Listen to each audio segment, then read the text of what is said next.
The morning mist clung to the hills of Quang Tri Province like a shroud, but Lieutenant Colonel David Lones could sense what lay beyond the veil. Through his binoculars, he watched the distant tree line with growing unease. It was January 20th, 1968, and something was terribly wrong at Sanh Combat Base. The remote outpost sat like a chess piece on a strategic plateau, just 14 miles south of the demilitarized zone. For months, intelligence reports had whispered of North Vietnamese Army movements in the surrounding hills, but nothing had prepared the Marines for what was about to unfold.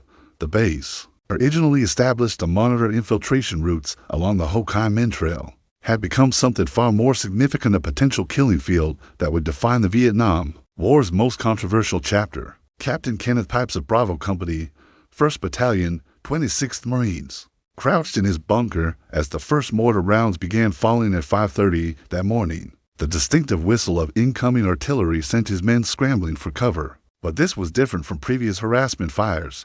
The shells came in coordinated salvos, methodically targeting ammunition dumps, fuel storage, and command posts. Within minutes, the main ammunition depot erupted in a spectacular fireball that could be seen for miles, sending shockwaves through the red clay soil and into the bones of every Marine on the base. "This isn't random harassment," Pipes muttered to his radio operator, Corporal James Martinez, as debris rained down around their position. "They're trying to knock us out completely." The young corporal's hands shook as he worked the radio, trying to establish contact with other units across the base. Static and panicked voices filled the airwaves as the bombardment intensified. General Vo Nguyen Giap, the legendary North Vietnamese strategist who had orchestrated the defeat of French forces at Dien Bien Phu 14 years earlier, had indeed been planning something extraordinary. According to later intelligence reports cited in Stanley Carnot's Vietnam, A History, Giap had positioned a full division's approximately 20,000 troops in the hills surrounding Khe Sanh.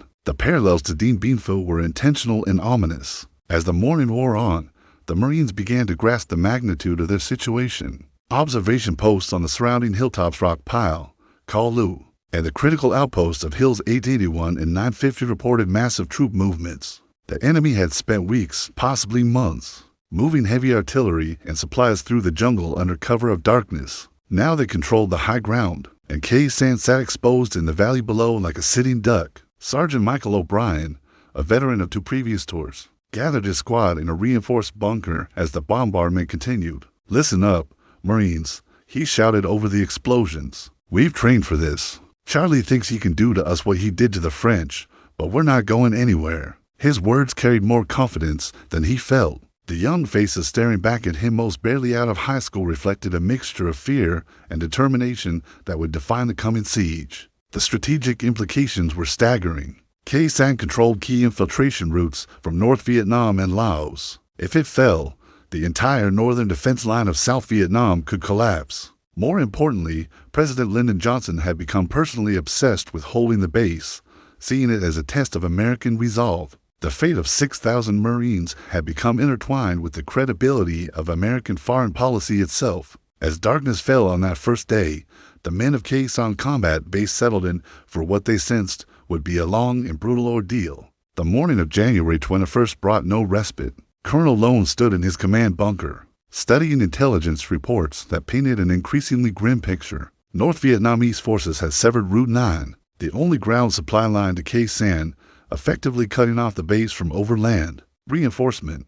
The Marines were now completely dependent on air resupply, and even that was becoming increasingly dangerous as enemy anti-aircraft positions multiplied in the surrounding hills. Captain Mirza Beg, the base intelligence officer, spread aerial reconnaissance photos across the command table. "Sir, we've identified at least 40 artillery and mortar positions in these coordinates," he reported, pointing to various locations on the topographical map. "They're well concealed in caves and reinforced positions. B-52 strikes yesterday barely touched them. The siege that would last 7 to 7 days had begun in earnest. Each dawn brought fresh horrors as North Vietnamese gunners, protected by deep bunkers carved into the limestone hills, rained shells down on the exposed base. The Marines lived like moles, scurrying between reinforced positions during brief lulls in the bombardment. Sleep became a luxury measured in minutes rather than hours. Staff Sergeant William Johnson of Delta Company had been tasked with maintaining communications between the base and the isolated hilltop outposts. His job became increasingly dangerous as enemy snipers and mortar teams targeted anyone foolish enough to expose themselves above ground. Every time we tried to string new wire, Johnson later recalled, Charlie would zero in on us. We lost 3 good men just trying to keep the phones working. The psychological warfare was as intense as the physical bombardment. North Vietnamese loudspeakers positioned in the hills, broadcast propaganda messages in English throughout the night.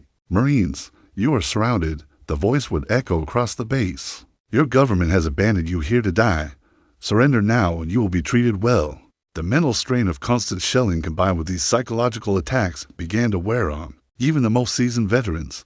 Meanwhile, in Washington, President Johnson convened daily meetings about Sanh in the White House Situation Room. Secretary of Defense Robert McNamara and General William Westmoreland, commander of U.S. forces in Vietnam, had convinced the president that Sanh represented a decisive opportunity. If they could hold the base and inflict massive casualties on attacking North Vietnamese forces, it might break the enemy's will to continue the war. According to historical accounts detailed in Neil Sheehan's A Bright Shining Lie, Johnson became so obsessed with the battle that he had a scale model of Sanh constructed in the White House basement, where he would study troop positions and terrain features for hours.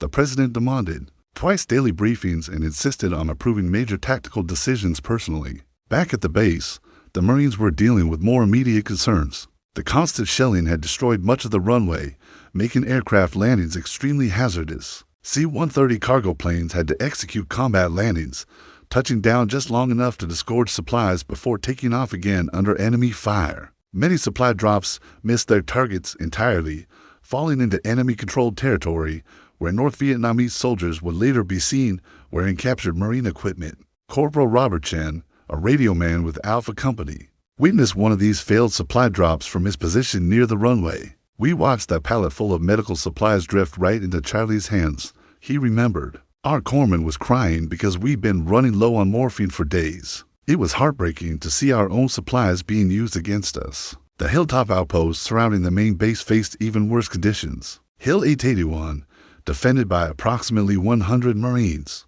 endured nightly ground probes and constant sniper fire. The men there survived on half rations and rainwater, as resupply missions to the isolated positions were nearly impossible.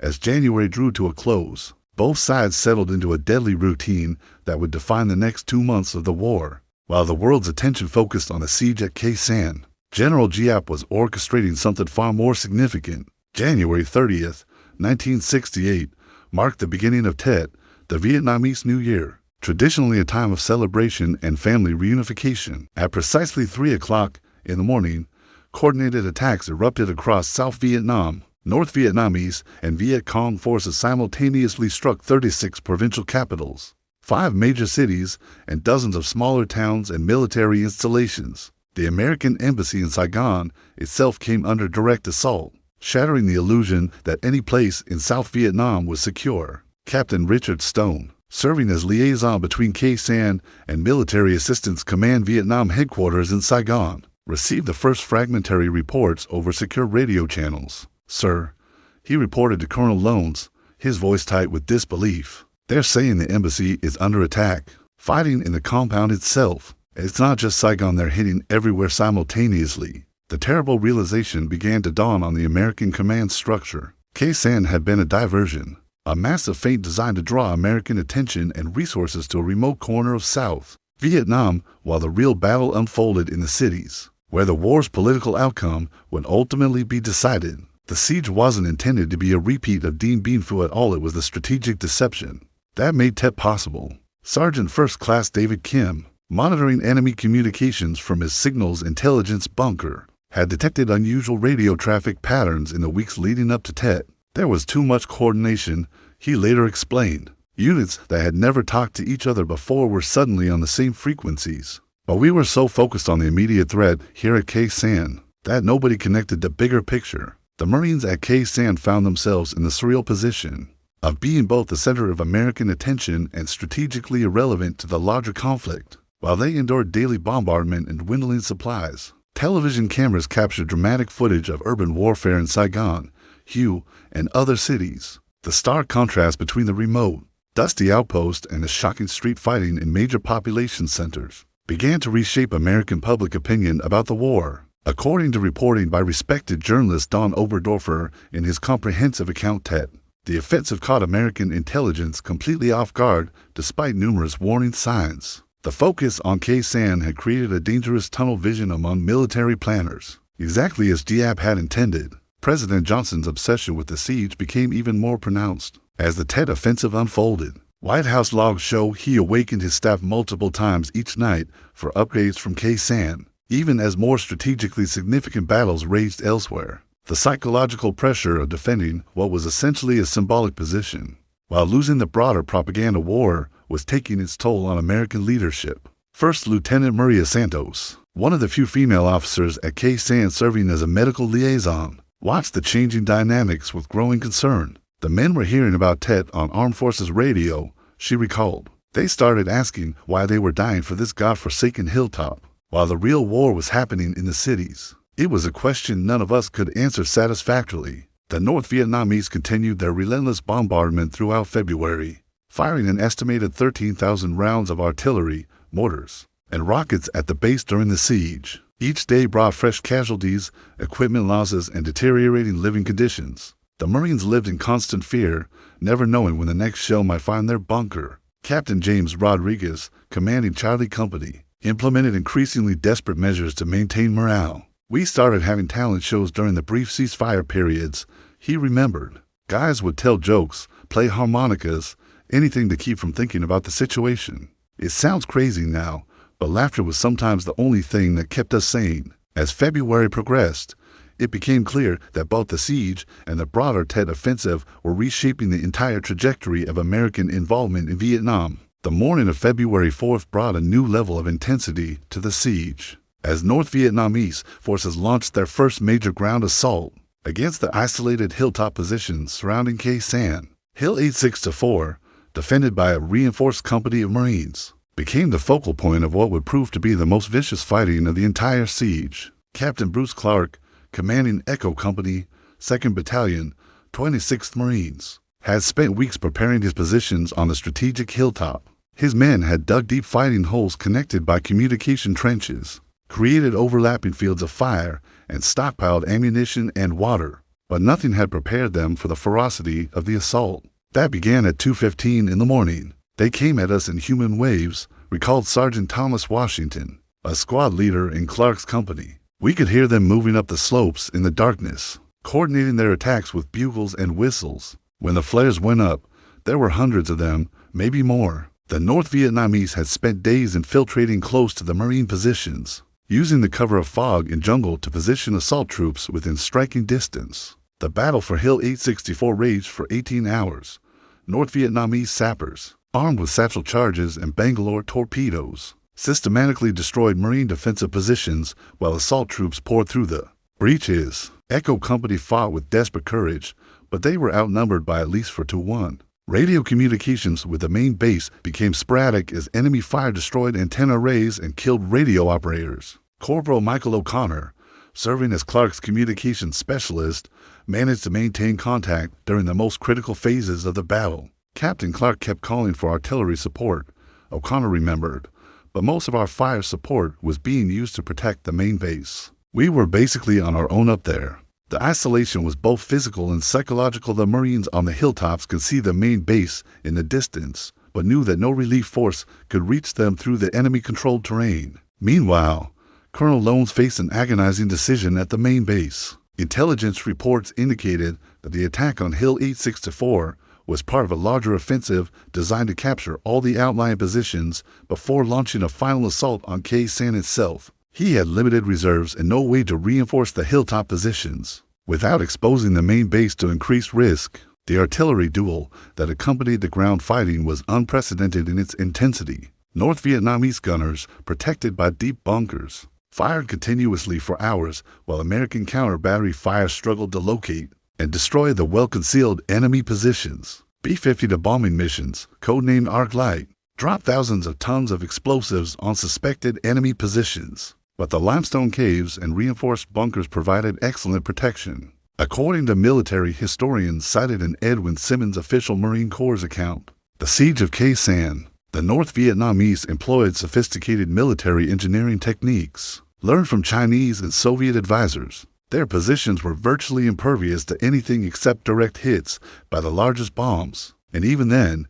many installations remained functional. First Lieutenant Robert Chen, an artillery forward observer attached to Echo Company, called in fire missions throughout the night battle. I was adjusting artillery fire so close to our own positions that I could feel the concussion from our own shells. He later recounted, there were North Vietnamese soldiers in our wire, in our trenches, sometimes fighting hand-to-hand with our Marines. It was the closest thing to hell I've ever experienced. By dawn on February 5th, Echo Company had held Hill 864, but at a terrible cost. Nearly half the company had been killed or wounded, and ammunition supplies were critically low. The North Vietnamese had withdrawn before first light, taking their casualties with them according to their standard practice, leaving the Marines to count their own losses and wonder if they could survive another such assault.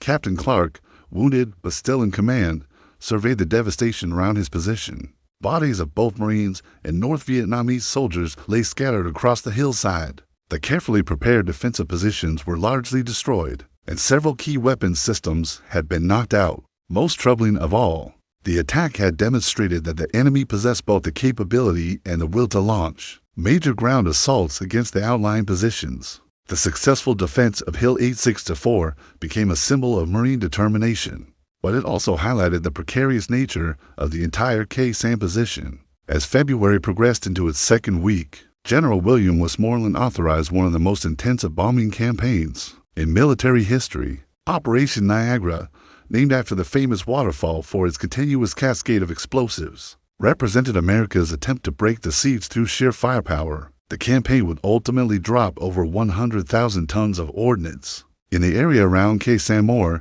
that was used in the entire Pacific Theater during World War II. Lieutenant Colonel Jonathan Hayes, serving as air liaison officer at Khe Sanh, coordinated the complex targeting process from his bunker near the command post. We had B-52s coming in every 3 hours around the clock, Hayes recalled. Fighter bombers were stacked up waiting for targets. T was the most concentrated application of air power in the history of warfare up to that point. The psychological effect of the massive bombing campaign was as significant as its tactical impact. The constant thunder of explosions echoed across the plateau day and night, creating an otherworldly atmosphere that one Marine described as living inside a thunderstorm that never ends. The North Vietnamese, despite their deep bunkers and cave systems, found it increasingly difficult to move supplies and reinforcements during daylight hours. Captain Maria Gonzalez, a forward air controller attached to the 26th Marines, flew daily missions in a small observation aircraft to identify targets and coordinate strikes.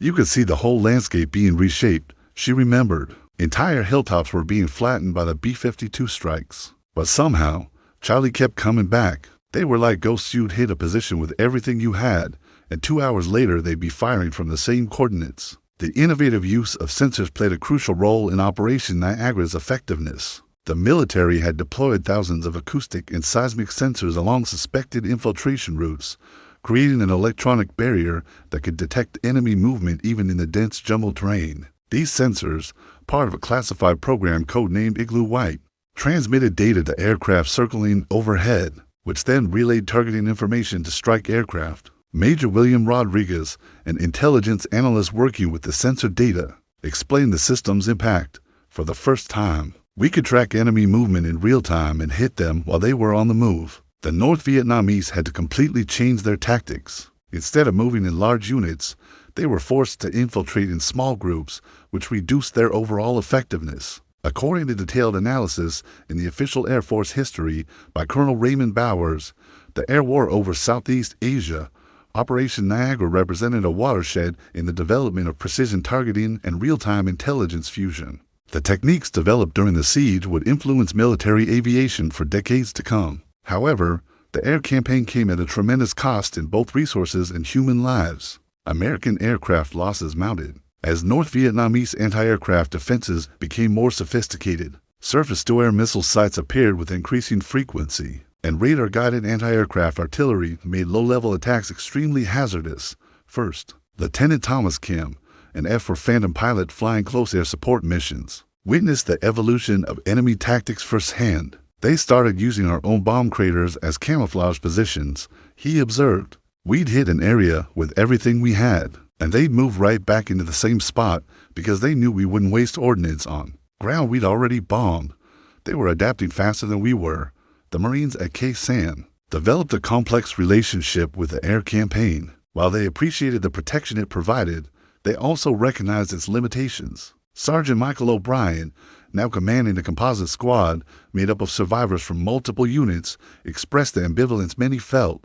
We'd watch those B-52s carpet bomb the hills, and we'd cheer because we knew it was keeping Chinese head down. But then we'd go outside and still get sniped at by some guy who survived the bombing. It made you wonder if all that firepower was really accomplishing anything. The most dramatic air operations were the supply missions that kept Sanh functioning. C-130 cargo aircraft, escorted by fighter bombers and preceded by bombing runs to suppress anti-aircraft fire, executed combat landings and takeoffs under some of the most dangerous conditions in aviation history. Captain Robert Santos, a C-130 pilot with the 315th Air Division, made 17 supply runs to Sanh during the siege. Every approach was different because they kept hitting the runway.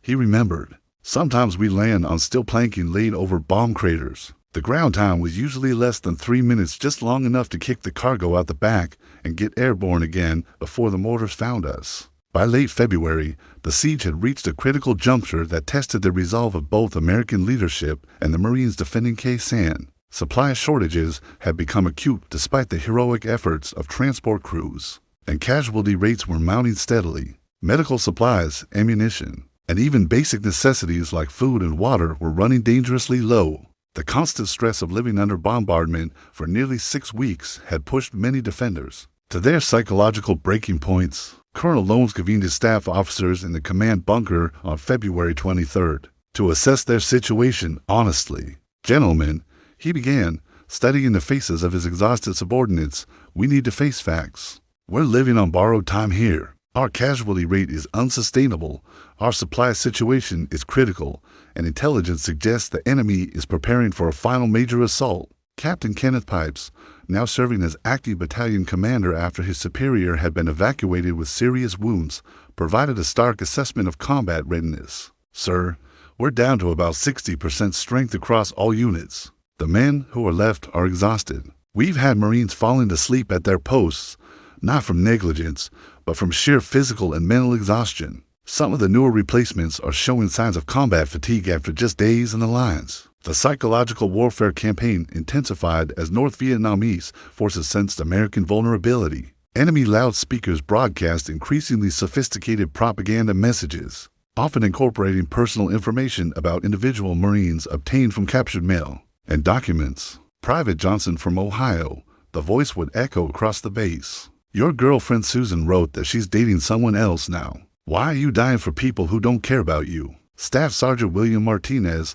responsible for morale and welfare services, implemented increasingly creative measures to maintain unit cohesion. We started having what we called beach parties in the deepest bunkers, he recalled. Guys would close their eyes and talk about home beaches in California, lakes in Michigan, anywhere but this hellhole. It sounds silly, but it helped some of them cope with the stress. The medical situation was becoming particularly dire. Navy Corpsman James Chen, serving as senior medical enlisted at the aid station, watched supplies dwindle with growing alarm. We were reusing bandages, rationing morphine, and performing surgery with instruments that hadn't been properly sterilized in weeks. The corpsmen were working 18-hour shifts, and we were losing people who could have been saved if we'd had adequate medical supplies. Intelligence reports during this period painted an ominous picture of enemy preparations. North Vietnamese forces had continued to reinforce their positions, despite the massive bombing campaign, and photo reconnaissance revealed new artillery positions being constructed nightly.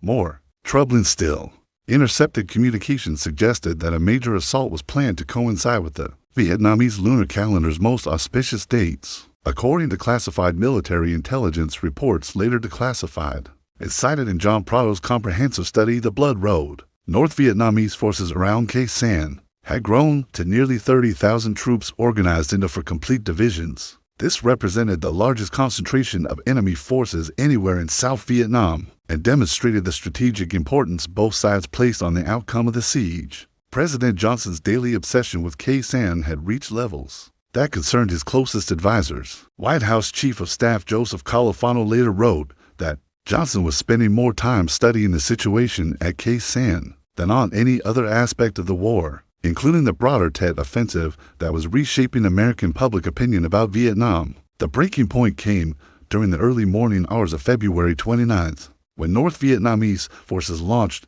what appeared to be their long-anticipated final assault. Unlike previous probing attacks, this offensive targeted multiple positions simultaneously and employed tactics that suggested careful planning and extensive rehearsal. Captain Maria Santos, commanding a composite company of Marines and Navy personnel defending the eastern perimeter, found herself in the center of the most intense fighting. This isn't a probe, this is the real thing. The sound of automatic weapons fire and explosions was so intense that radio communications became nearly impossible. First Lieutenant David Kim, serving as artillery liaison, coordinated defensive fires from his position in the Fire Direction Center. "We were firing danger-close missions constantly," he remembered. "Some rounds were landing within 50 meters of our own positions. It was the only way to stop them from overrunning us completely." The artillery barrage was so intense that Marine positions were endangered by their own supporting fires. As dawn broke on March 1st, the assault had been repelled, but barely. The defenders had exhausted much of their remaining ammunition reserves, and casualty reports painted a grim picture. More critically, the attack had demonstrated that despite weeks of bombing, North Vietnamese forces retained both the capability and determination to launch major ground assaults against the base. The question was no longer whether Sanh could be held indefinitely, but whether the strategic value of the position justified the mounting costs in American lives and resources. The decision to launch Operation Niagara Falls, the ground relief of Sanh, came not from military necessity, but from political requirements. By early March 1968, President Johnson faced mounting criticism over the siege, with media reports questioning whether American forces were trapped in an untenable position. The successful defense against the February 29th assault had bought time, but it had also demonstrated the precarious nature of the Marine situation. General Westmoreland authorized the 1st Cavalry Division Airmobile to spearhead the relief operation, utilizing their helicopter mobility to leapfrog over enemy-controlled terrain and establish landing zones within striking distance of Sanh. The operation began on April 1st with the largest helicopter assault in Vietnam War history, involving over 300 aircraft in coordinated lifts. Colonel Robert Kingston, commanding the Relief Forces Lead Brigade, established his command post just 8 miles from Sanh on April 3rd. The Marines had held out for 7 days under conditions that would have broken most units. Kingston later reflected, "When we finally linked up with them, these were men who had been tested in ways that few soldiers ever experience. They had earned the right to walk out of there with their heads held high." The first physical contact between relief forces and the Sanh garrison occurred on April 6th, when patrols from the 1st Cavalry Division encountered Marine reconnaissance teams operating outside the base perimeter. Captain William Rodriguez, leading one of these Marine patrols, described the moment when we saw those aircraft troopers coming through the tree line. Grown men started crying, not from relief, exactly, but from the realization that we had actually survived something that seemed impossible just weeks earlier. The psychological impact on the defenders was complex and sometimes unexpected. Many Marines who had endured the siege with remarkable stoicism found themselves struggling emotionally once the immediate danger had passed. Navy psychiatrist Lieutenant Commander Thomas Hayes, who flew in with the relief force, observed the phenomenon.